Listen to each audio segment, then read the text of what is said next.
may we discuss ratio and rates as we have it as a topic in SS3. There is not much about it, but there is still something that could be found inside it that gives students some trouble, and I want to clear it. I want to clear the cloud. The first question I want us to take says we should reduce 16:20 to its lowest ratio term, just like reducing any number to its lowest term. If you have 16:20, 2 can divide this to give you 8. 2 can divide it to give you 10. 2 can divide it to give you 4. 2 can divide it to give you 5. That is the last bus stop. Nothing can divide this and divide this without a remainder. So that means the lowest term of the ratio is 4:5.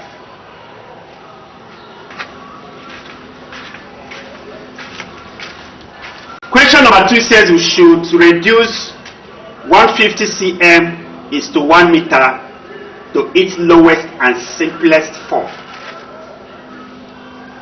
150 cm in different units. 1 meter in another different unit. Before you can reduce them successfully to their simplest form, make their units the same thing. So we are going to convert 1 meter to centimeters. You know that 100 centimeters is equal to 1 meter. Therefore, what we then have is 150 centimeter is to 100 centimeter. Just as I have said earlier, 100 centimeters is 1 meter. That means this 1 meter has the same value as 100 centimeters. Now you can now cancel and get the simplest, lowest form. Let's start with 5. 5 divides 15. We give you 3. Divide 0, we give you 0. Is to 5 divides 10, we give you 2. Divide 0, we give you 0. The next is 5 can also divide. 5 divides 30, we give you 6. Is to 5 divides 20, we give you 4. 2 can continue. 2 divides 6 is 3. Is to 2 divides 4 is 2. That means 3 cm is to 2 cm is the simplest and lowest form of 150 cm is to 1 meter, or 150 cm is to 100 cm. Question number 3 says we should reduce 3 whole number 1/3 is to 8 to its lowest and simplest form. First of all, change this mixed fraction to an improper fraction and write 8 in its fraction form. To do that, you multiply 3 and 3 to give you 9, add it to 1 to give you 10. So that mixed fraction becomes 10/3. Is to 8 becomes 8/1 in fraction form. Now think of what you will do to 10/3 to make it a whole number, and do the same to the right hand side of the ratio, so as to still keep the values unaltered in value. If you multiply 10/3 by 3, you are increasing it to 10. If you do, still multiply 8/1 by 3. So we are going to have 10/3 times 3/1 will now be equal to 8/1 times the same 3/1. You can eliminate this. You will now have 10 is to 8 times 3 is 24. You cannot reduce this to its lowest term. 2 can divide. 2 divide this will give you 5. Okay, we can still manage this space. 2 divide this will give you 12. That means the lowest form or the simplest form of 3 whole number 1 all over 3 is to 8 is 5 is to 12. Question number 4 is asking us to write 40 cm is to 1 meter 20 cm in its lowest term. So this one now you have to also change it to the same units. And it is better when you are dealing with meters and centimeters. Change everything to centimeters, which is the smaller units. 100 centimeters makes 1 meter. So if you have 40 centimeters here, is to 1 meter is 100 centimeters. And already we have 20 centimeters. That means 1 meter 20 centimeters means 120 centimeters. So write 120 centimeters and start reducing it to their lowest term, because now they are in the same units. Let's go by 5. 5 divides 40 give you 8. So we have 8 centimeters is to 5 divides 12 will give you 2. Remember 2 divides 20 will give you 4 centimeters. Let's go by 2 now. 2 divides 8 is 4. 2 divides 24 will give you 12. 4 can go now. 4 divides itself is 1. And 4 divides 12 is 3. You can now see that 40 cm is to 1 meter 20 cm. To its lowest term is 1 cm is to 3 cm. Question number 5 says we should express 16 is to 12 in the form of 1 is to x. First of all, reduce 16 is to 12 to its lowest term. 16 is to 12 will now become 2 divided this to give you 8. 2 divided this to give you 6. 2 divided this to give you 4. Is to 2 divided this to give you 3. So the lowest term for 16 is to 12 is 4 is to 3. Now, writing 4 is to 3 in the form of 1 is to x means making one of them to be equal to 1. That's what it means. Now, if you must make 4 to be equal to 1, that means you have to divide it by 4. And if you divide 4 by 4, you also divide the right side of the ratio by the same 4. Or you can make 3 1 by dividing it by 3. Also divide the right side of the ratio by the same 3, so that you don't alter their values. So let's go by 4. If we say 4 all over 4, we should make 4 1. It will also be equal to 3 all over 4. That means if you cancel this, you have 1. It will now be equal to 1 is to 3 all over 4. If you want to go the other way, if you don't want to use 4, you can use 3. The ratio becomes 3 is to 4 instead of 4 is to 3. They are the same thing. Now, if you have 3 all over 3 to make 3 1, also write 4 divided by 3 so that they will have the same value. If you cancel out this will give you 1, 1. That means 1 is to, this means 1 whole number 1 all over 3 in mixed fraction form. So either this or this is the form of 16 is to 12 in 1 is to x. Question number 6 says we should express 2.3 is to 1.1 in the form 1 is to x.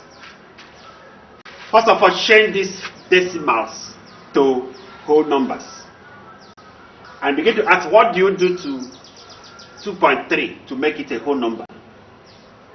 And what do you do to 1.1 to make it a whole number? You know that if you multiply 2.3 by 10, you increase it to 23. Likewise, if you multiply 1.1 by 10, you increase it to 11. So what we now have is that 2.3 is to 1.1 will now be equal to 2.3 times 10 is to 1.1 times 10. 2.3 times 10 is 23. Now is to 1.1 times 10 is 11. Now change 2.23 is to 11 to the form of 1 is to x. Divide any of them by itself to reduce it to 1. So we're going to have 23 all over 23 is now going to be is to 11 all over 23. This will give you 1. We now have 1 is to 11 all over 23. It could also be dividing the ratios by 11 to make 11 1. That means in that form it becomes 23 all over 11 is to 11 all over 11. If 11 cancels itself to give you the 1 required on one side of the ratio, while on this side 11 divides 22 is giving you 2, that is 22. Remaining 1 all over 11 is now is to 1. If you like, you can still leave it like this as an improper fraction. The most important aspect is that one side of the ratio should be 1. That is when you have succeeded in expressing a ratio in the form of 1 is to x. Question number 7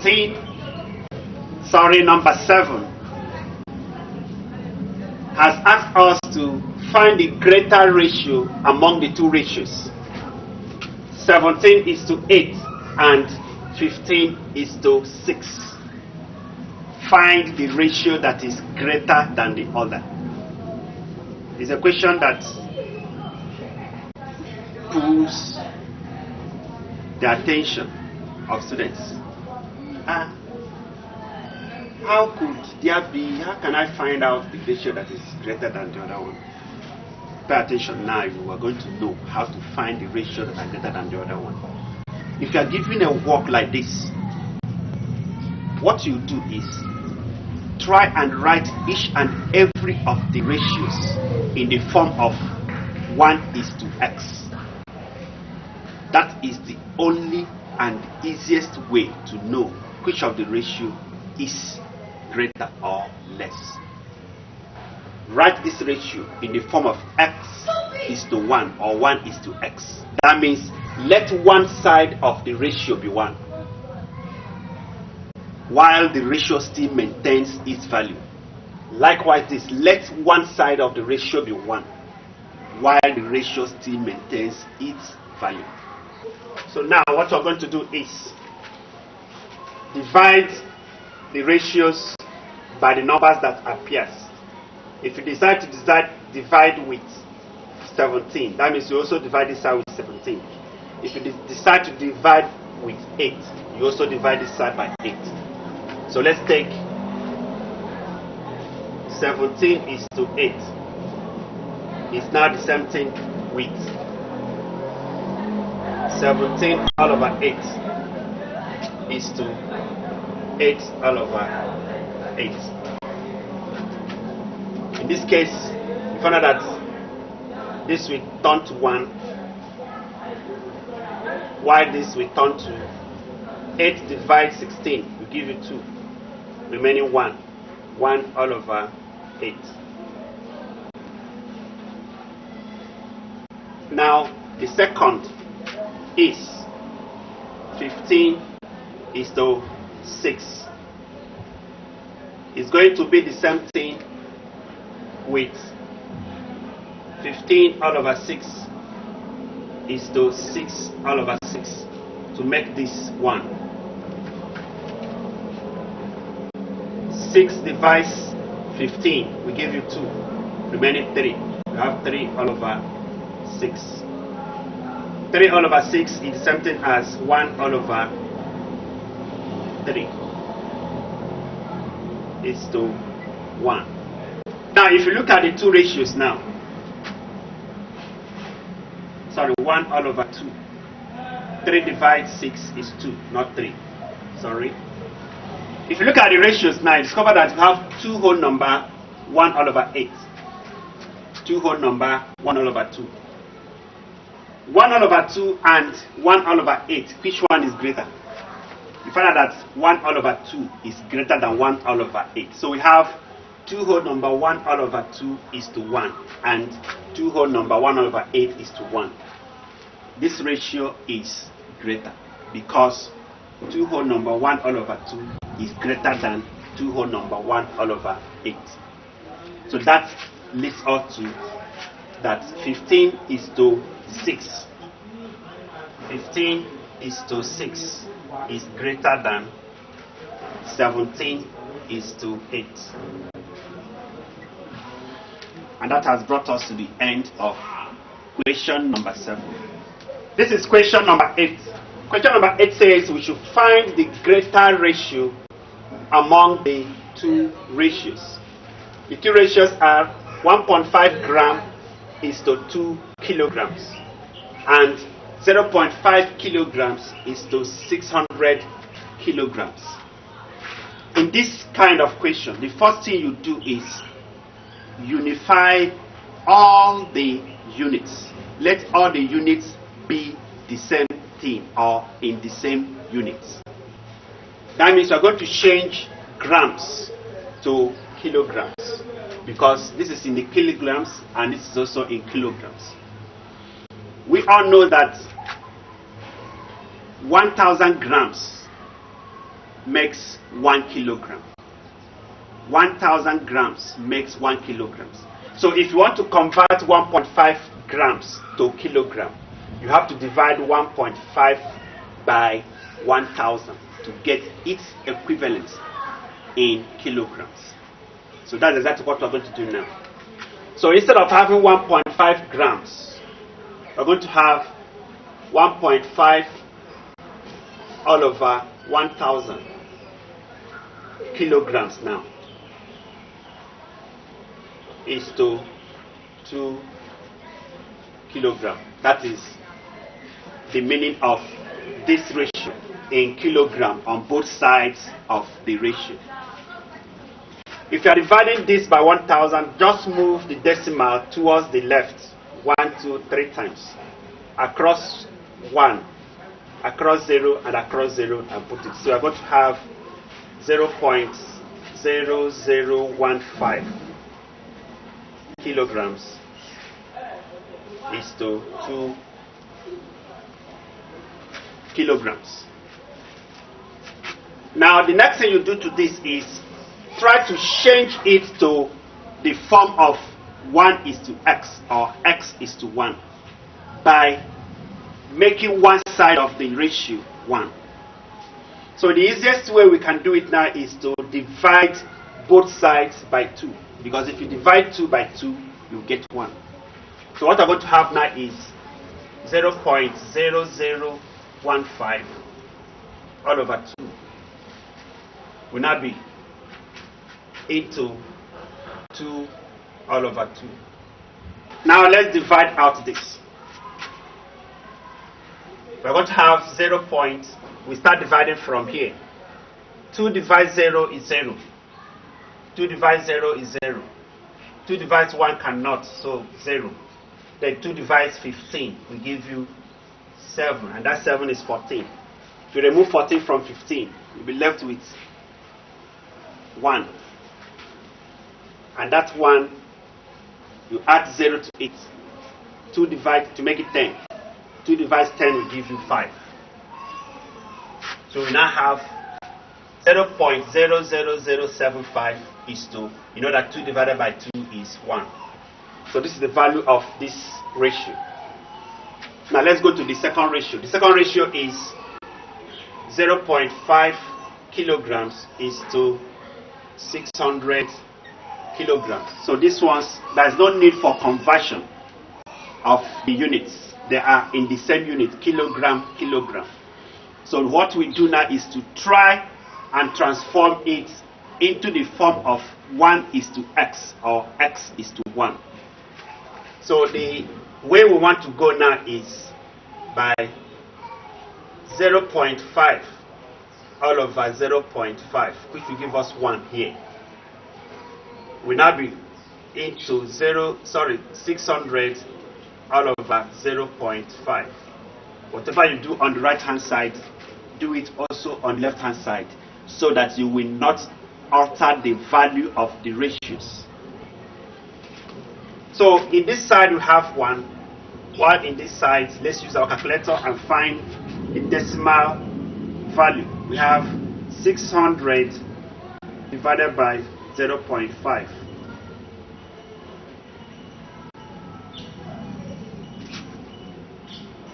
It's giving us 1,200. So the two ratios we have now, we can see it clear now. 0.00075 is to 1. 1,200 is to 1. So it is very, very clear now, the ratio that is greater. This is greater than this. That means we will now write that 0.5 kilograms is to 600 kilograms is greater than 1.5 grams is to 2 kilograms. And that has brought us to the end of question number 8.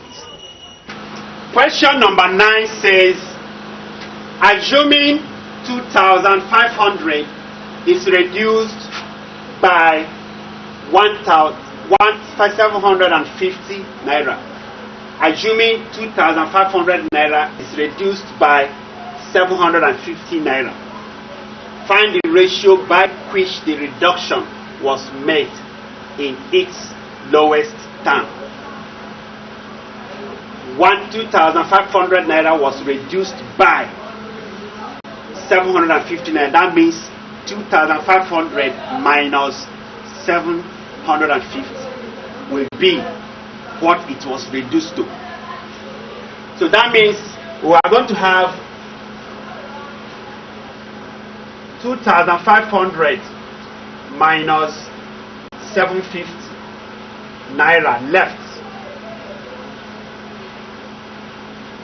after the reduction of 2,500 by 750 naira.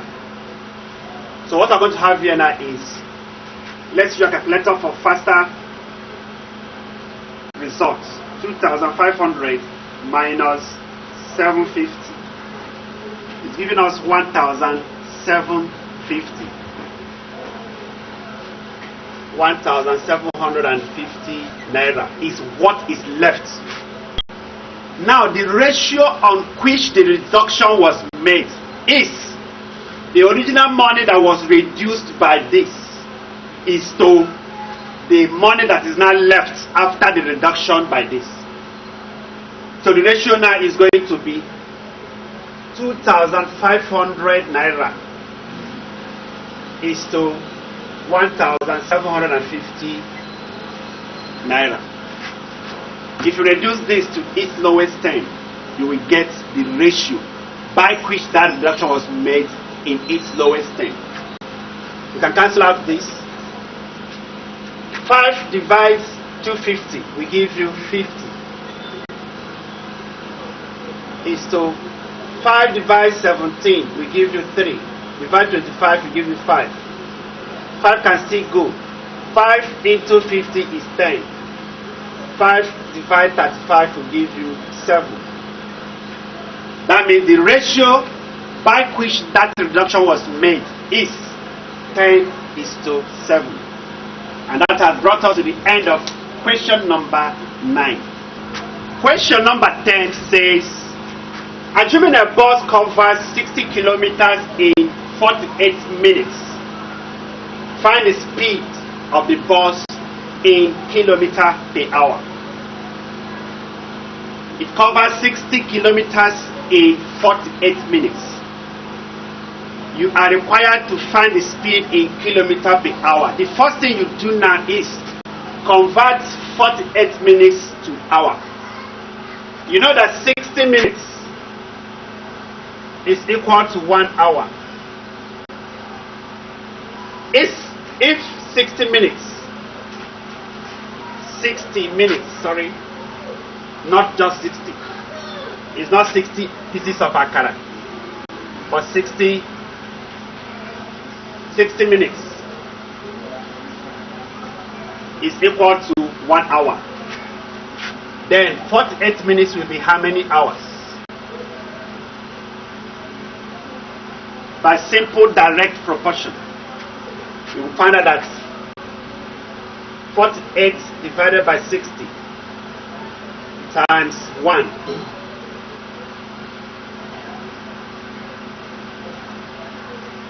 is the number of hours 48 minutes is equal to. So let's divide out and find out. 48 divided by 60, 0.8. That means 48 minutes is 0.8 hours. 0.8 hours. Now, the speed of or the coverage of the bus now is now 60 kilometers in 0.8 hours.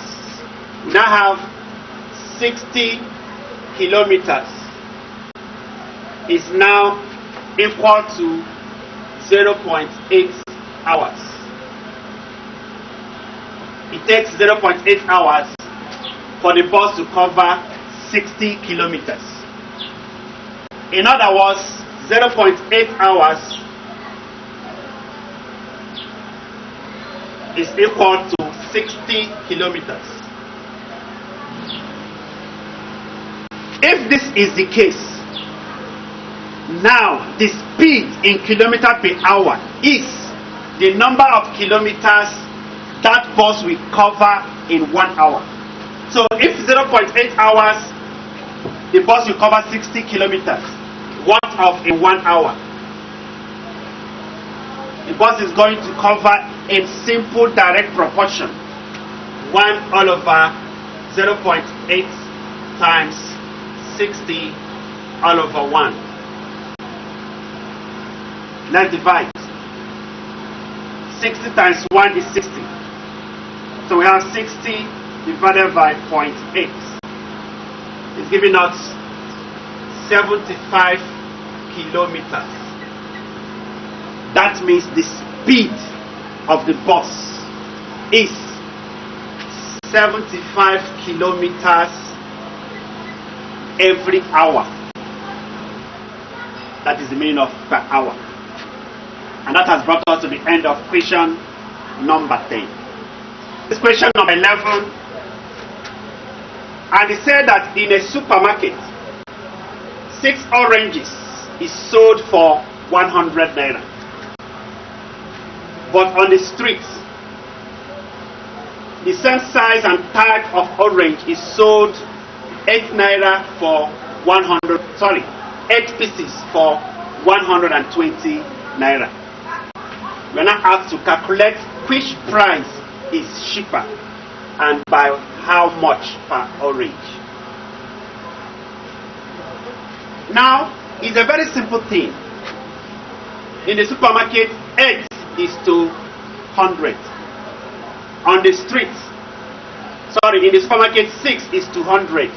On the street, 8 is to 120. That is the two ratios. First one is 6 is to 100. Second ratio is 8 is to 120. Now, let's reduce this to its lowest term. Any of the ratio that is higher is signifying the price that is higher. The other ratio that is cheaper is signifying the price that is cheaper. It's very simple. 2 can divide this to give you 3. 2 can divide 100 to give you 50. 2 can divide this to give you 4. 2 can divide it to give you 60. 2 can still divide it to give you 2. 2 can divide it to give you 30. You can still continue. 2 can divide this to give you 1. Divide this to give you 15. So already, this is in the form of 1 is to x. So let's convert this to the form of 1 is to x, so that we'll be able to pick which of the ratio is greater. So we have 3 is to 50. It's going to be something as 3 all over 3 is to 50 all over 3. 1 is to 3 divided 5 is 1, remaining 2. 3 divided 20 is 6. That's 18. Divide 20 again is 6. It will keep reoccurring. So let's stop at 6. 5 divides 3 divides 5 is 1, remaining 2. Divide 20 is 6. That is giving us 18. We need to have points here before these other ones. So now we have 1 is to 16.667 and 1 is to 15. It is very clear now that 1 is to 16.667 is greater. As we got this ratio from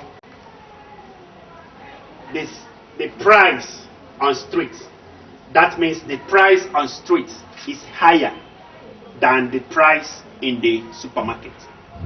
So that has answered one phase of our question, because the question says calculate which price is cheaper. The one sold in the supermarket is cheaper because its ratio is smaller than the ones sold on the street because its ratio is higher. The question went ahead and said, and by how much per orange? The two ratios we have now is 1 is to 15 for the supermarket and 1 is to 16.667 for the one we got on the street. Now, by how much per orange is 1 and 1 are the same thing. The difference in the right side of the ratio is by that how much the question is asking for. So we are looking at 16.667 minus 15, and it's going to give us 1.667. Section 12 reads a map of a town, very likely your town, was drawn on a scale of 1 cm to 5 kilometers. 1 cm on the paper, on the drawing, map drawing paper, represents 5 kilograms on the real land. That is the meaning of this. Now, A said we should write the scale as a ratio in the form 1:n. B says what distance does 2.8 centimeter on map represent on real ground? Question number A.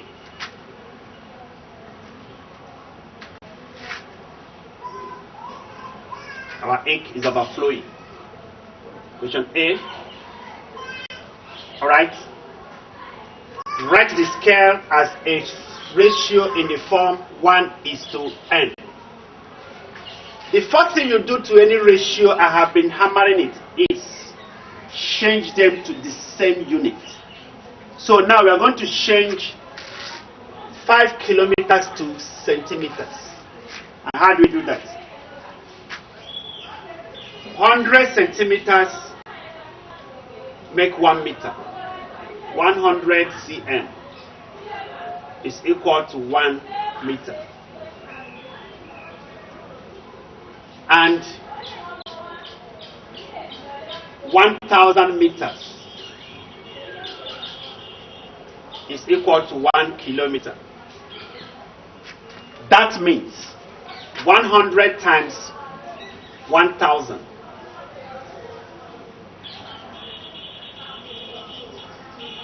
centimeters will give us 1 kilogram.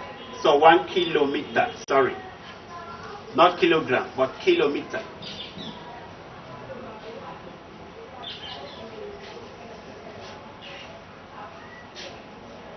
Kilometer. We're not talking of weight, we're talking of distance. So that means 100,000. That's the meaning of this. Centimeters will give us 1 kilometer. So question number A has been answered now. The ratio of 1 centimeter to 5 kilometer is the same thing as 100,000 centimeters is to 1 kilometer. Okay, but the form is going to take now is that if 100,000 centimeters is 1 kilometer, and the ratio they gave us is 1 centimeter to 5 kilometer. That means we're going to have 1 centimeter is to, we are changing this 1 kilometer to centimeter. If 100,000 centimeter is 1 kilometer, that means 5 kilometer is going to be 5 times 100,000, which will give us 500,000 centimeters. So this is our ratio in the form of 1:n. Question number B. What distance does 2.8 centimeter on map represent on real ground? Look at our ratio now. If 1 cm on paper represents 500,000 centimeters on real ground, that means that 2.8 centimeters by simple direct proportion will be 2.8 times 500,000.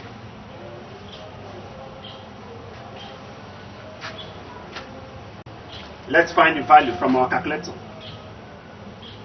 2.8 times 500,000 is giving us 1,400,000 centimeters. 1,400,000 centimeters. 1,400,000 centimeters. Assuming the density of aluminium is 2.7 grams per cm cube.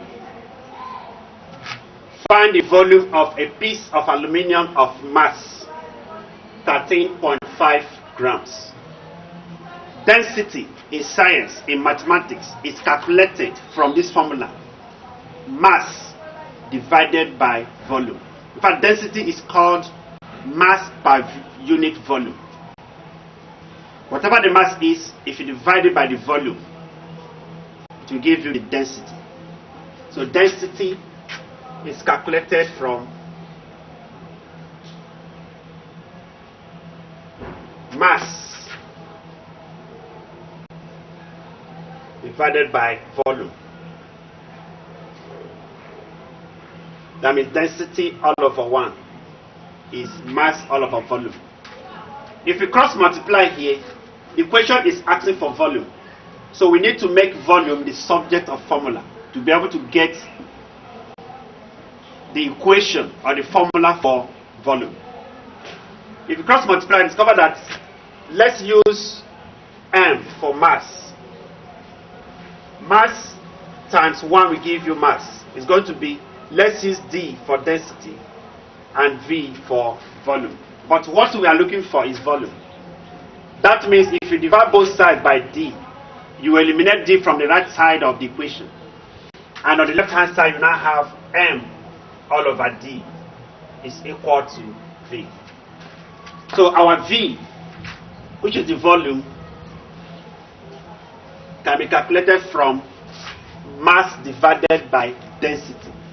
The mass is 13.5 divided by density, which is 2.7. Whatever we get here is the volume the question is asking for. So let's divide 13.5 divided by 2.7. It's giving me 5. And as far as it is volume, it's going to be 5 centimeter cube. Question 14 says, assuming the electric poles on a road are 20 meters apart and the racing car travels across 15 of the poles in 10.5 seconds, find the speed of the car. Speed in science and mathematics is calculated from distance covered divided by time taken to cover it. The distance that racing car covers is 20 meters times 15, because there are 20 meters apart each of the 15 poles the car can cover in 10.5 seconds. So our speed is calculated from distance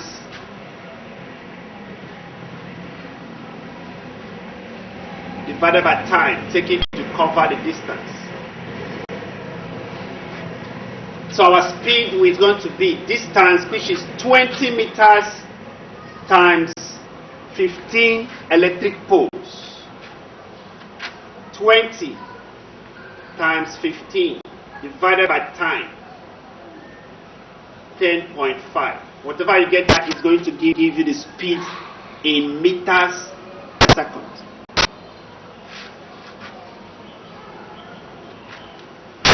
So let's multiply and divide. 20 times 15 is giving us 300 divided by 10.5.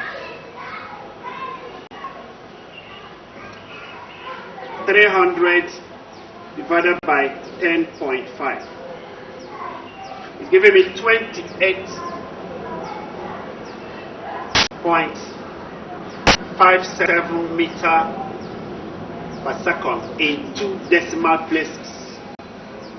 In 2 decimal places. And that has brought us to the end of question number 14. Question number 15 says, the ages of a father and his son are in the ratio of 8:3. Assuming the age of the son is 12 years now, find the ratio of their ages in 4 years to come. The ratio of their ages now is 8:3. That means the father is 8 years old now and the son is 3. But the question says that 3 means 12. So what was it that was used to multiply 3 to get 12? Still use it to multiply 8. Whatever it gives you will be the age of the father now. So if the age of the son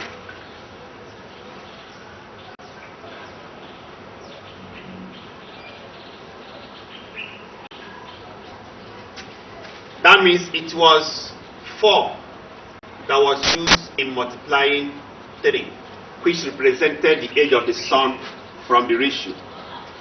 That means you are going to do the same thing to the age of the father.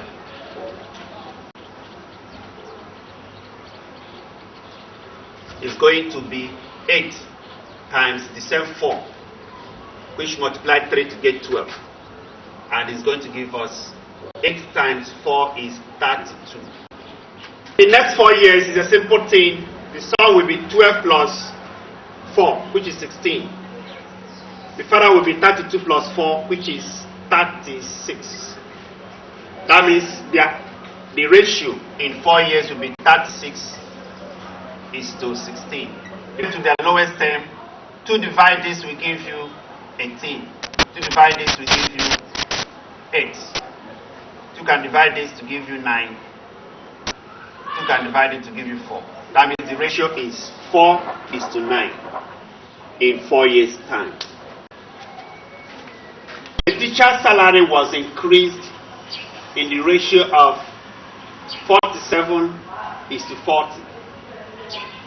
Now we should find the percentage increase. The salary was increased by the ratio of 47:40. That means the old salary was 40, while the new salary after the increase became 47. So if the old salary was 40 and the new salary now is 47, that means the salary was increased by 47 minus 40, which is 7. Increase in salary is equal to 47 minus 40, which is 7. Now percentage increase is the increase divided by original salary times 100/1. Percentage increase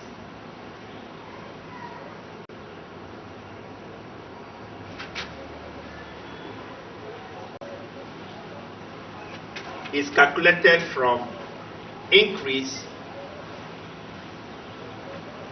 divided by original salary.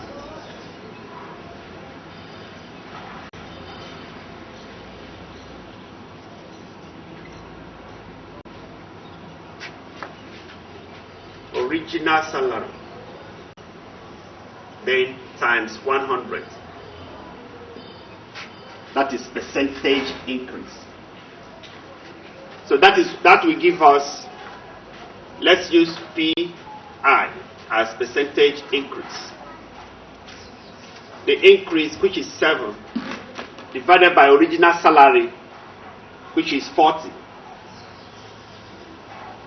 times 100 divided by 1. Whatever it gives us is the required percentage increase. You can cancel this. 2 can cancel this, give you 2. Cancel this, will give you 5. 7 times 5 is 35. 35 divided by 2. So we have 35 divided by 2. And 35 divided by 2. 2 divided 3 is 1. You'll be left with 1. 2 divides 15 will give you 7. 2 divided 10 will give you 5. So the percentage increase is 17.5. And that has brought us to the end of question number 17. This is question number 17. Sorry, the previous question we did is supposed to be 16, but I mistakenly wrote 17. This is the one that is supposed to be question 17. The previous one that I wrote 17 should be 16.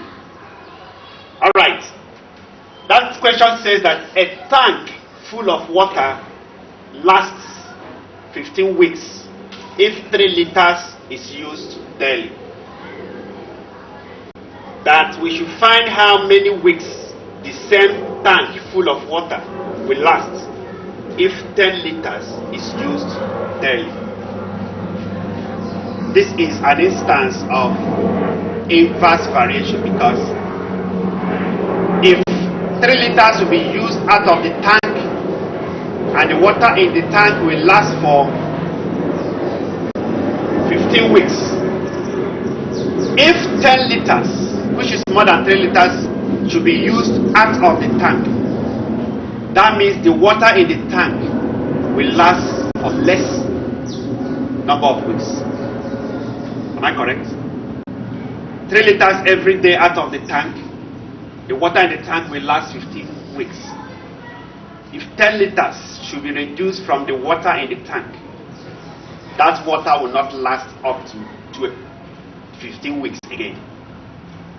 So we are going to employ the principle of inverse variation.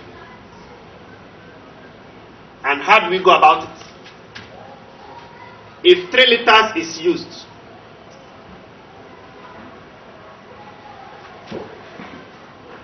the water will last for 15 weeks.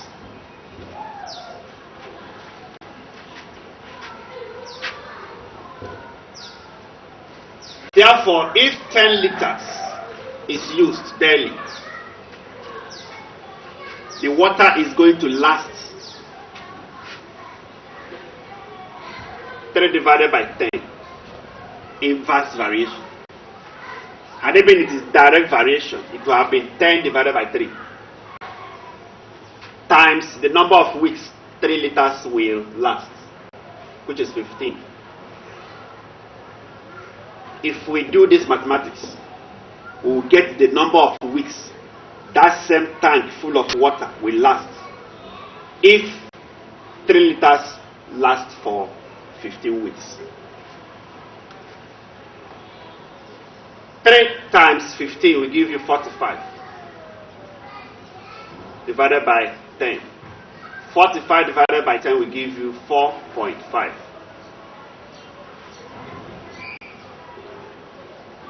That means the water in that tank, if 10 liters should be used every day, will last for 4.5 weeks.